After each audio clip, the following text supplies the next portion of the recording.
Stray dog leads a child to the woods. What they find will leave you speechless. What do you think is in the woods? To find out, watch the video to the end. But first, please subscribe to my channel and turn on notifications to get more stories like this. It began as an ordinary afternoon. The sun hung low on the horizon, bathing the neighborhood in a soft golden hue. Birds chirped lazily from the trees, and the distant hum of traffic gave the world a comforting rhythm. In the front yard of an old white house sat a little boy named Thomas. He was about 5 years old, with wisps of blonde hair that the breeze playfully tugged at. Thomas was quiet by nature, always content to observe rather than speak. This particular afternoon he was engrossed in a simple game, dragging a small stick through the dirt, creating winding lines and spirals as if mapping out some great imaginary city. He was alone. His parents were inside, his father asleep after a long shift, and his mother busy on a phone call. Thomas didn't mind. The outdoors felt safe to him. It was his little world. But today something shifted. From the corner of his eye, Thomas noticed movement along the edge of the yard. He paused midline, his tiny hand hovering above the ground. Slowly he turned his head. There, just beyond the edge of their property, stood a dog. It was scruffy, a mix of brown and gray with patches of mud clinging to its fur. The dog's eyes, however, were what stood out most.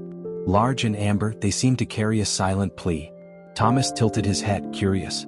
He had seen stray dogs before, but none like this one. It didn't bark. It didn't growl or wag its tail. Instead, it just stared at him. Its body language was tense, as if waiting for something. "Hi, doggy," Thomas said softly, his voice barely above a whisper. The dog perked up its ears and took a tentative step forward. Thomas set down his stick and sat cross-legged. He extended a hand, as he had seen other children do, to call friendly animals. To his surprise, the dog didn't move any closer. Instead, it turned its head toward the woods that bordered the back of the yard. It looked at Thomas, then at the trees and back again, as if it were asking him to follow. For a moment, Thomas hesitated. The woods were dense, dark, and mysterious. He wasn't supposed to go there alone. His mother had warned him countless times about wild animals and sharp thorns hiding among the trees. But something about the dog tugged at his heart. It didn't seem dangerous. If anything, it looked sad. Thomas glanced back at the house. The curtains were drawn, and the faint sound of his mother's voice floated through the open window. They wouldn't notice if he stepped away for just a minute, would they? "Where do you want to go?" Thomas asked the dog, his childlike innocence masking any hint of fear. The dog turned fully toward the woods now, taking a few cautious steps before stopping and looking back. Its message was clear: "Follow me." With a quiet resolve, Thomas rose to his feet. He wiped the dirt from his hands and took a deep breath, glancing one more time at the house. Then, with the dog leading the way, he stepped off the safety of his yard and into the trees. The woods were alive with sound. Leaves rustled as the wind whistled through the branches, and the crunch of twigs beneath Thomas's sneakers echoed softly. The dog walked ahead of him, moving with purpose but never so far that it was out of sight. Occasionally, it would stop and glance back, making sure Thomas was still following. "What's in there, doggy?" Thomas asked, more to himself than the animal. His small voice sounded strangely loud in the stillness of the woods. They walked deeper and deeper into the trees. The golden sunlight from the yard gave way to dim patches of light filtering through the canopy above.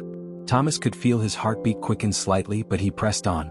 The dog seemed determined, and Thomas's curiosity outweighed his growing unease. After what felt like forever, the dog stopped abruptly. Its ears flattened against its head, and it let out a soft whine. Thomas stopped too, his chest rising and falling with quick breaths. "What is it?" he asked, looking around. Ahead, through a thin curtain of trees, he could make out a clearing bathed in dappled sunlight. The dog took a few more steps and then froze again, as if waiting for Thomas to go first. Tentatively, the little boy pushed past the final few branches and stepped into the clearing. His small, wide eyes took in the scene before him, and for a moment, his breath caught in his throat. In the center of the clearing stood an old, abandoned cabin. Its roof sagged under the weight of time, and vines climbed up the weathered wooden walls. The windows were cracked, their glass smudged with dirt, and the front door hung slightly ajar. The whole structure looked as though it might collapse if someone breathed on it too hard. Thomas swallowed. "Is this where you live?" he asked the dog, but the animal didn't respond. Instead, it padded slowly toward the cabin, its paws barely making a sound on the mossy ground. It reached the door, paused, and then looked back at Thomas with those same pleading eyes. Thomas's hands fidgeted at his sides. He knew he shouldn't go in. He knew his mother would be angry if she found out he'd wandered so far. But the dog seemed so insistent, so desperate, that he couldn't turn away now. Gathering all the courage he had, Thomas took a few careful steps toward the cabin. The closer he got, the colder the air seemed to feel. He could smell the faint scent of damp wood and earth. The dog waited by the door, its nose twitching nervously as if it too sensed something strange. Thomas reached the steps leading up to the porch. The wood creaked beneath his small weight and he flinched, half expecting the whole thing to collapse. But it held. The dog stepped aside, letting Thomas reach the door first. He hesitated. "Are you sure?" he asked the dog. The animal let out another soft whine and nudged the door with its nose, pushing it open a little further. A shaft of light spilled into the cabin's interior, revealing shadows and dust particles dancing in the air. Thomas took a deep breath and stepped inside. The cabin was quiet. Dust clung to every surface and cobwebs stretched like curtains across the corners of the room. A musty smell filled the air, making Thomas wrinkle his nose. The furniture was sparse. A rickety table, a single wooden chair, and an old fireplace filled with ash. Thomas turned to the dog. "What are we looking for?" he asked softly, his voice barely more than a whisper. The dog walked past him now, its nose low to the ground as if searching for something. It moved toward the far corner of the room, where a pile of old blankets and rags lay in a heap. Thomas followed, his sneakers leaving small imprints in the dust. The dog stopped at the pile and began to sniff furiously. It scratched at the rags with its paws, sending dust into the air. Thomas watched, his curiosity growing. "What is it?" he asked again, inching closer. And then he saw it. Beneath the pile of rags, something moved. Thomas froze. His heart pounded in his chest as his eyes locked onto the faint, shifting motion. For a moment he wanted to run. Every part of him screamed to turn around and bolt back to the safety of his yard. But his feet stayed planted. The dog looked back at him, its amber eyes urging him forward. Carefully, Thomas knelt beside the pile and reached out a trembling hand. He hesitated for a split second, then grabbed the edge of one of the rags and pulled it back. What he saw made him gasp. Underneath the blankets, curled up and shivering, was a small, dirty child. The child's face was streaked with mud, and their hair hung in matted strands around their face. Their wide eyes stared up at Thomas, filled with fear and confusion. Thomas couldn't speak. He could only stare back at the child, his mind racing to make sense of what he was seeing. The dog sat beside them now, its body still and watchful as if guarding the fragile figure. Finally, Thomas found his voice. "Are you okay?" he whispered. The child didn't respond. They just blinked, their small chest rising and falling with shallow breaths. Thomas looked at the dog, then back at the child. "I'll help you," he said softly, his voice steady despite the fear swirling in his chest. Thomas's words hung in the air, soft but resolute, as though even at his young age, he understood the weight of the moment. The child beneath the blankets blinked again, hesitant and unsure. They didn't speak. Their lips were cracked and their small face, smudged with dirt, looked exhausted. It was as though they hadn't seen sunlight, food, or another soul in days. Thomas's heart ached, and the questions swirled in his head like a storm. Where had this child come from? Why were they here in this forgotten place? And how had the dog known to bring him? The dog sat beside the child now, its amber eyes fixed on Thomas. There was no aggression in its posture, only an unwavering sense of trust. It seemed to know that Thomas could do what needed to be done. "Don't worry," Thomas said again, quieter this time, like he was talking to someone who might shatter under the weight of his voice. "I'm gonna help." The child flinched as Thomas reached out, but he stopped mid-motion. His small hand froze, hovering above the other child's shoulder. "It's okay," he whispered. "I promise." Slowly, carefully, Thomas tugged at the corner of another rag. It peeled away to reveal a small, trembling form. The child, Thomas realized they were about his own age, had thin arms and legs, bare feet streaked with mud. The oversized, torn shirt they wore hung loosely, like it belonged to someone much bigger. Their hands clutched something close to their chest, though Thomas couldn't yet see what it was. "You don't have to be scared," he said softly. "My name's Thomas. What's yours?" The child opened their mouth as if to speak, but nothing came out. Instead, they blinked at him again, their eyes wide and glassy. A pang of worry shot through Thomas's chest. Were they hurt? Were they sick? He didn't know what to do. The dog nudged Thomas's side, breaking his thoughts. He looked at it, and the dog whined softly as if encouraging him to try again. Thomas nodded, reassured by the animal's calm presence. "Can you walk?" he asked, still crouched beside them. "I can take you home. My mom will know what to do." She's good at helping." The child didn't respond, but they let out a faint, raspy sound, somewhere between a cough and a sigh. Their small fingers relaxed just enough for Thomas to see what they'd been clutching so tightly. It was a photograph. Faded and creased, the edges worn, but still clear enough for Thomas to make out the faces of two smiling adults. A man and a woman, holding hands in what looked like a sunny backyard. Thomas pointed to the photo. "Is that your family?" The child's lower lip trembled, and their fingers curled around the photograph again, holding it close like it was the only thing keeping them anchored to the world. "It's okay," Thomas whispered. "We'll find them. I'll help you." At that moment, the quiet cabin seemed to come alive. A soft creak echoed through the room as the wind pushed against the rotting walls, sending faint beams of sunlight through cracks in the boards.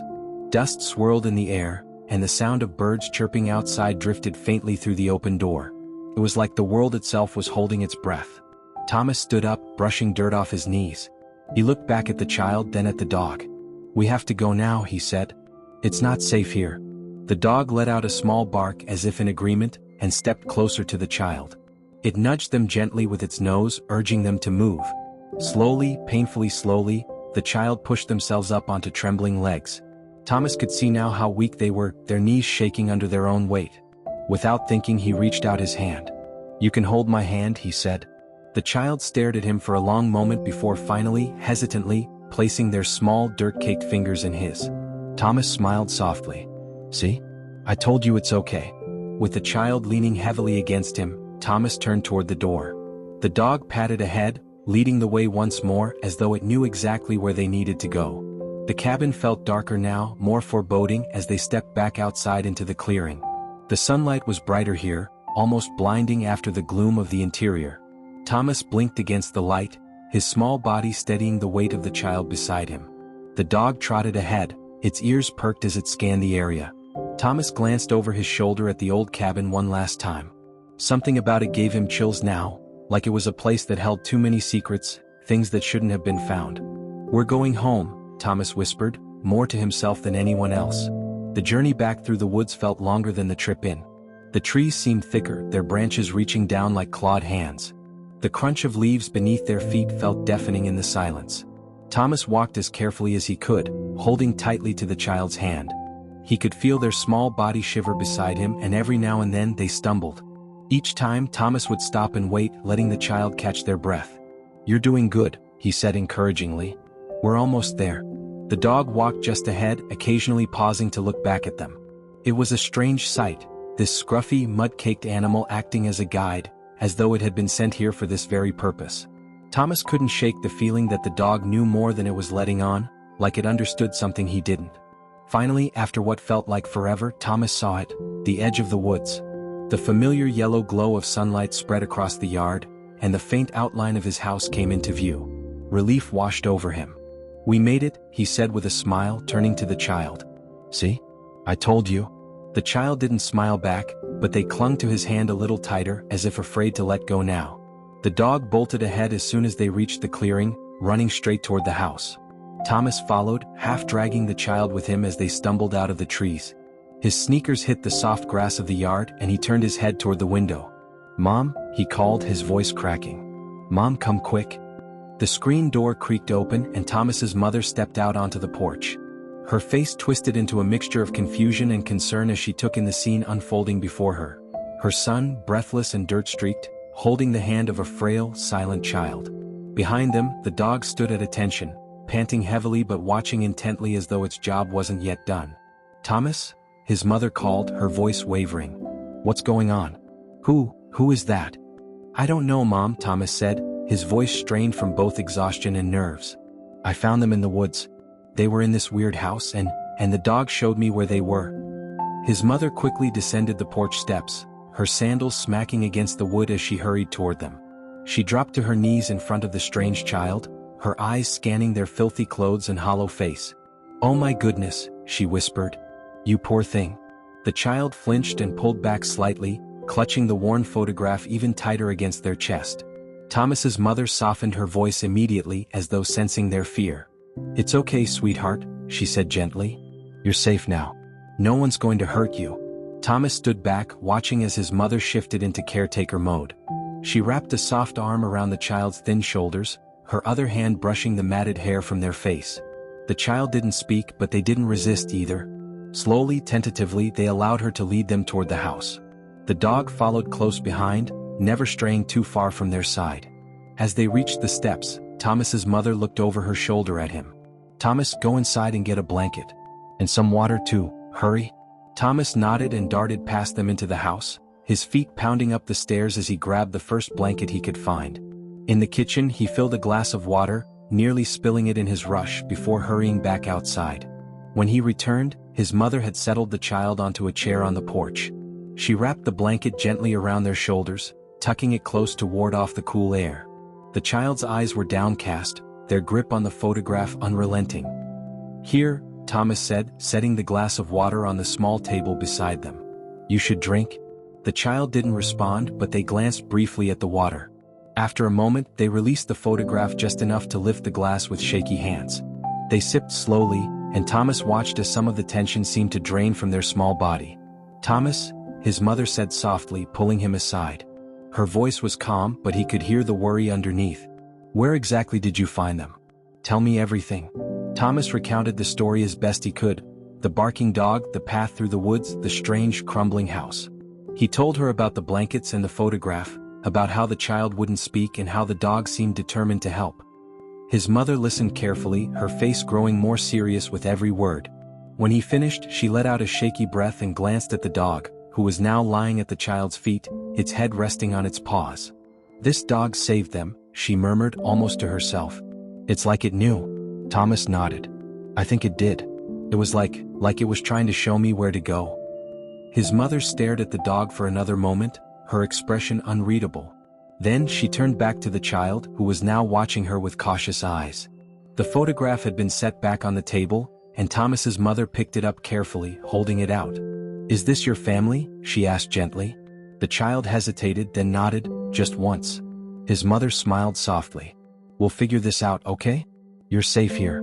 Thomas's heart swelled at those words. Even though he didn't fully understand what was happening, he knew his mother would fix it. She always did. Over the next hour, his mother made phone calls.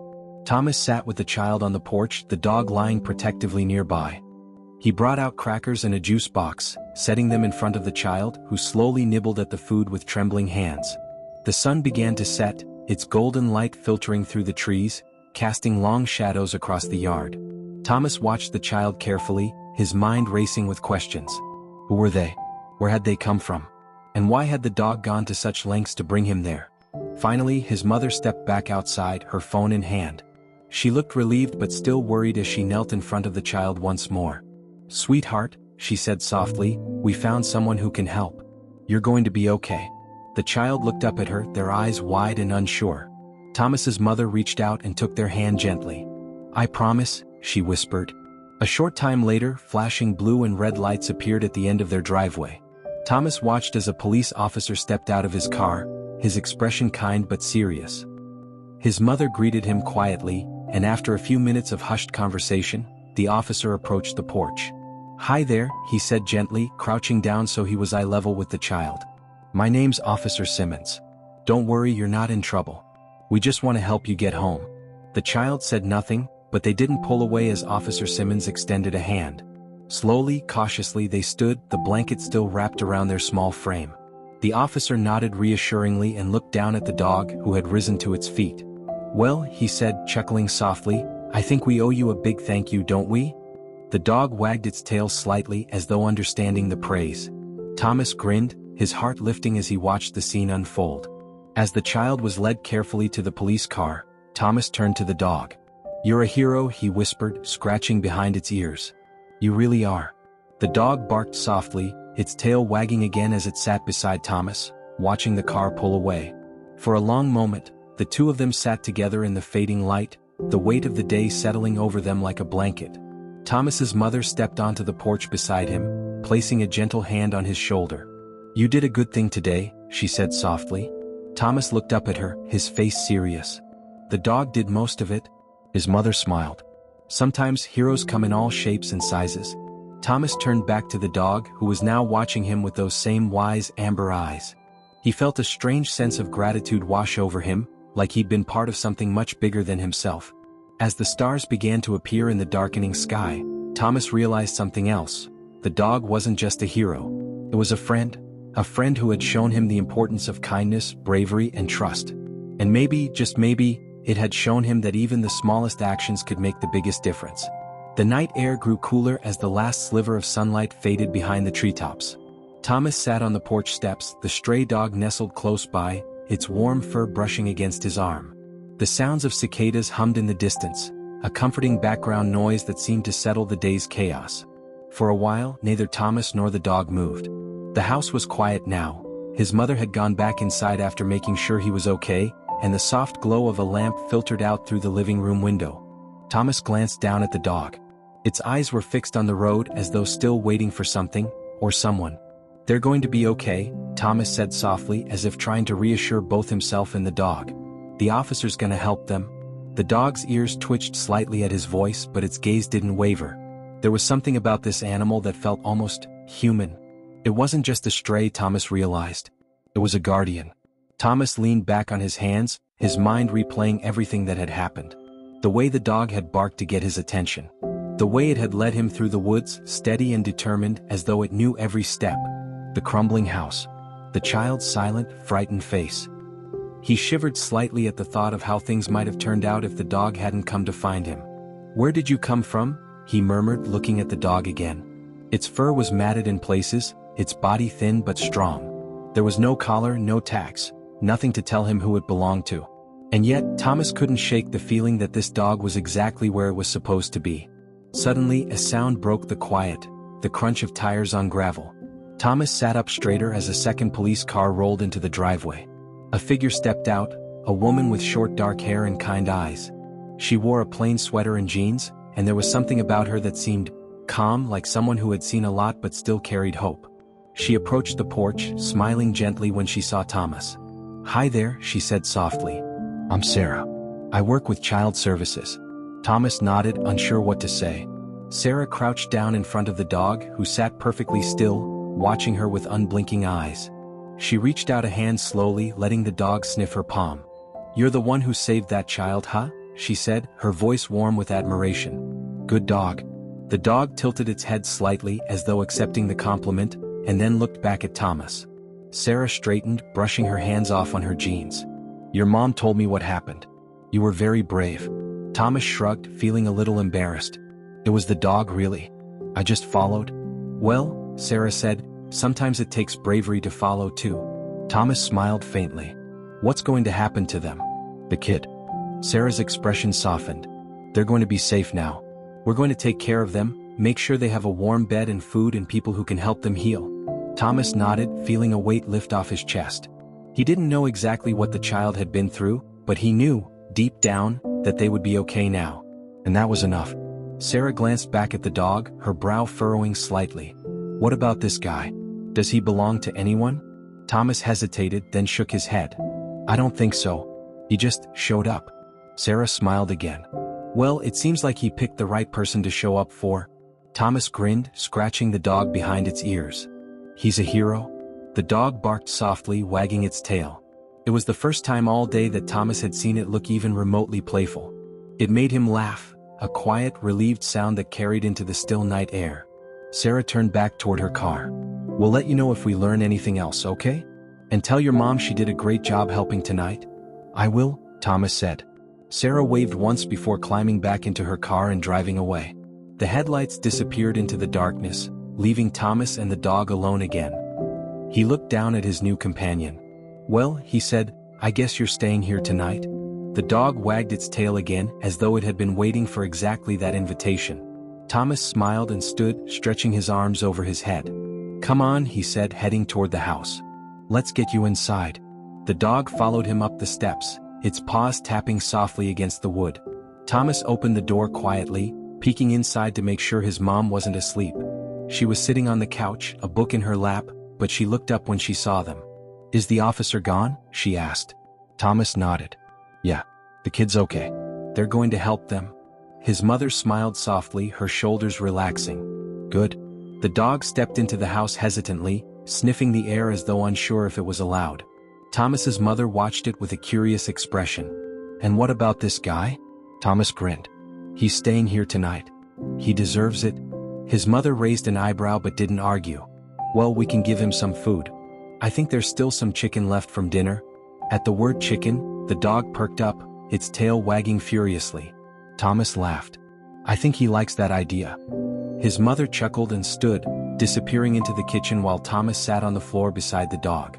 You're gonna love it here, he whispered. Promise? The dog pressed its head against Thomas's arm as though to say it already knew that.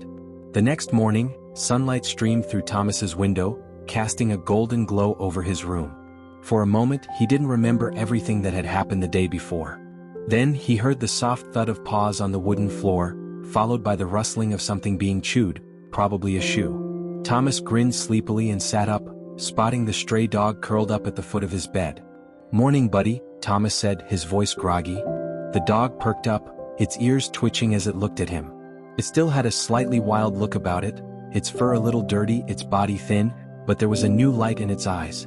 A calmness that hadn't been there before. Thomas climbed out of bed, scratching his head as he padded toward the kitchen. The smell of coffee and bacon filled the air, and his mom was standing by the stove, flipping pancakes. The dog trotted behind him, staying close like a shadow. Morning, his mom said with a smile. How'd you sleep? Pretty good, Thomas replied, plopping into a chair at the kitchen table.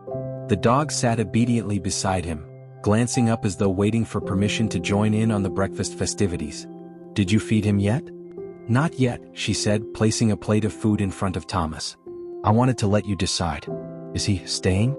Thomas looked at the dog, who stared back with an almost knowing expression. It didn't look like it was going anywhere anytime soon. Yeah, Thomas said with a small smile. He's staying? His mom didn't look surprised. Okay, but we're taking him to the vet this week. And he's getting a bath. The dog barked softly, almost as if it understood and disapproved of the bath part. Thomas laughed, giving the dog a quick pat on the head. Don't worry, we'll get through it. After breakfast, Thomas led the dog outside into the cool morning air. The neighborhood was just waking up. Car engines humming to life, joggers on their morning runs, birds chirping from the trees. For a moment, everything felt completely normal. But Thomas couldn't stop thinking about the child they had found. He wondered where they were now, if they were safe, if they were scared. The dog nudged his hand gently, breaking him from his thoughts. You're right, Thomas said quietly. It's not over yet. Later that day, Thomas's mom got a call from Sarah, the social worker. Thomas listened from the living room, pretending to focus on his homework while she talked. When she hung up, she walked into the room with a thoughtful look on her face. They found out more about the kid, she said. Thomas sat up straight, his heart beating faster. What happened? His mom sighed and sat down beside him. The house, the one you found in the woods? It belonged to their family. But the child's parents passed away years ago, and no one had been living there since. It's like they got lost in the past. Thomas swallowed hard, the image of the abandoned house flashing through his mind. It made sense now, the quiet sadness of the place, the way the child had been hiding like a ghost in their own home. What about the dog? He asked suddenly. Did they say anything about the dog? His mom shook her head. Sarah thinks the dog might have been living out there too. Maybe looking out for them. Thomas looked down at the dog curled up at his feet. You're a hero, he whispered. That night, Thomas couldn't sleep. He kept thinking about the child, about how close they had come to being forgotten completely. It was strange how quickly life could change, how something as small as following a dog into the woods could mean the difference between tragedy and hope. The dog stayed close as though sensing Thomas's unease. When he finally drifted off, he dreamed of the woods, of sunlight breaking through the trees, of the child smiling, safe and warm. And standing beside them was the dog, watching over everything like a silent protector. In the days that followed, life for Thomas and his family began to shift, much like the seasons rolling from one into another. The stray dog, now affectionately named Rusty by Thomas, quickly became a fixture in their lives. The name fit perfectly, the warm reddish-brown tint of his fur catching the sun in the most heartwarming ways. Rusty followed Thomas everywhere, his loyal nature evident to anyone who laid eyes on them. It was as though the bond they'd forged in the woods had been etched into their souls. At school, Thomas couldn't stop talking about what had happened. His classmates didn't know whether to believe him or think he was telling some kind of exaggerated story. A couple of kids joked about it, but others were genuinely intrigued. Wait, so you're telling me you found a kid in a creepy old house in the woods? His friend Marcus asked over lunch one day. And the dog just led you there? Like Lassie? Thomas shrugged, poking at his sandwich. Yeah, it wasn't creepy. Just sad. It looked like it had been forgotten for years. Dude, that's crazy, Marcus said, shaking his head. You think the dog knew? Like that the kid needed help? I don't think it. I know it, Thomas replied, a sense of conviction in his voice. He glanced out the window where Rusty was waiting near the bike racks, his tail wagging patiently, his eyes never leaving the door. Rusty's not like other dogs. He understands things. For the first time, Marcus didn't joke about it. He simply nodded. When Thomas returned home later that day, he found his mom sitting in the living room with Sarah, the social worker. They both looked up when he walked in, their expressions a mix of relief and concern. Thomas, his mom said gently. Sarah wanted to give us an update. Thomas's heart thudded in his chest as he dropped his backpack and sank into a chair. About the kid? Sarah nodded, her kind smile softening the edges of the news. The child is doing well. They're with a foster family for now, getting the care and attention they need. It's going to take time for them to feel comfortable, but they're safe. Thomas let out a breath he hadn't realized he'd been holding. And the house? He asked quietly. What's going to happen to it? Sarah exchanged a glance with his mom. The house is going to be cleared out and properly taken care of. It won't be left to rot anymore. Thomas nodded, feeling a strange sense of closure. That house had been more than just a structure. It had been a symbol of forgotten memories and unspoken sadness. Knowing it would no longer be neglected brought a small sense of peace. What about Rusty? Thomas asked after a moment, reaching down to scratch behind the dog's ears as Rusty rested his head on Thomas's lap. Sarah smiled. Rusty is where he belongs now, here with you. The shelter did a check on him, and it looks like he's been fending for himself for a while. He's lucky you found him, or maybe he found you. Thomas grinned, hugging Rusty tightly. He's not going anywhere. Later that evening, as the sun dipped below the horizon and painted the sky in brilliant streaks of orange and purple, Thomas and Rusty sat on the porch steps together. The neighborhood was quiet, save for the distant hum of crickets and the rustling of leaves in the cool breeze. Rusty's fur glowed in the twilight, and his eyes, those soulful, knowing eyes, seemed to reflect all the stories he'd never be able to tell. You saved that kid, didn't you? Thomas said softly, his voice barely above a whisper. Rusty turned his head as if to acknowledge Thomas's words. You knew they needed help, and you didn't give up until you found someone to help you. Rusty licked Thomas's hand, his tail thumping against the wood. It was a silent agreement, an unspoken bond that didn't need words to be understood. From that day forward, Rusty became more than just a pet. He became a symbol of hope, resilience, and the unexplainable magic that sometimes weaves through life when you least expect it. The story of Rusty and the child began to spread through their town, and people marveled at the way a single stray dog had managed to change everything. Even those who didn't believe in miracles began to wonder. Thomas, for his part, didn't care what people thought. All he knew was that he and Rusty had been part of something bigger than themselves, something that reminded him of the good that still existed in the world. Years later, when Thomas looked back on that day in the woods, he would remember it as the moment everything changed. It was the day he learned that heroes come in all forms. Sometimes they walk on four paws and speak only through actions. And sometimes they lead you to the places you never knew you needed to go. Rusty stayed by Thomas's side for years, their bond only growing stronger with time. And though the house in the woods eventually faded from memory, the lessons it held remained. Kindness could heal wounds, hope could bridge distances, and even the smallest acts of courage could make a difference. And through it all, Rusty remained Thomas's silent protector, the hero who had led him into the woods and changed his life forever.